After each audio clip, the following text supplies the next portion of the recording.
Hello, everyone. Lisa here with this week's Creativity Challenge. I'm approaching it a little differently this week because I've been watching myself.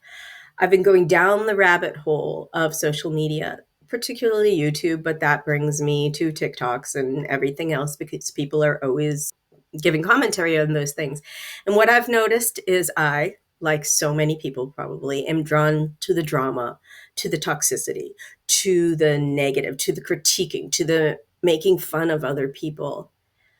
Now, in some places, that's great. I tend to try and follow the comedians who try and make life a little bit lighter.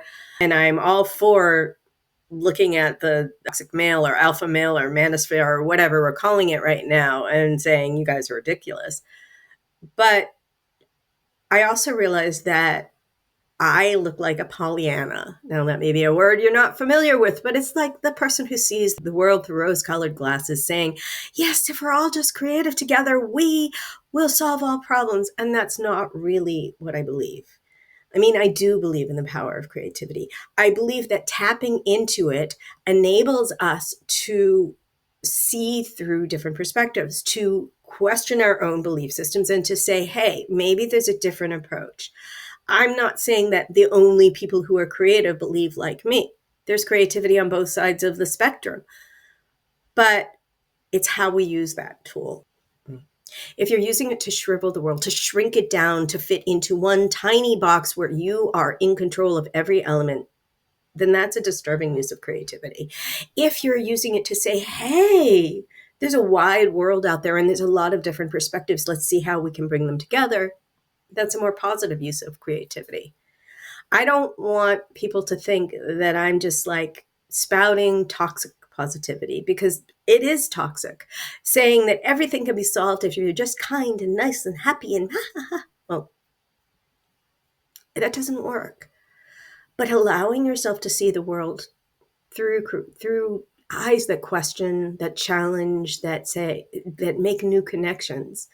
That's what I'm talking about. So your challenge this week is really simple. Look at the world, look at what you're watching, look at what you're doing, and seek out the positives. Seek out the creative people who inspire you, the moments that make you go, oh, wow, the joy, even the puppies and the little animals that say, oh, that's pure love. Seek them out and create from that point, not from the negatives. Create from the positives.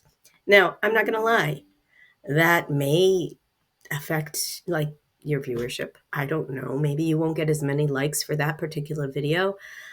And if that's what you're after, then maybe I'm wrong. But I personally would rather grow slowly and, well, I'm not even growing, but I would rather leave a mark in the world that makes people think positively than negatively. So, your creative challenge is to see the world through positive lenses this week. If you like this video, please like, share, follow. I'm just beginning here, and I know I'm this woman from an older generation where people are like, well, that's not the real world. Perhaps you don't know anything, but trust me, there's a lot of learning behind this face. And there's a lot of brokenness behind this face. And there's a lot of anger against certain issues. And yet, I try to approach the world with the idea that change is possible. And that's all I want you to do too. So thank you again. Please follow me, and I'll see you next week.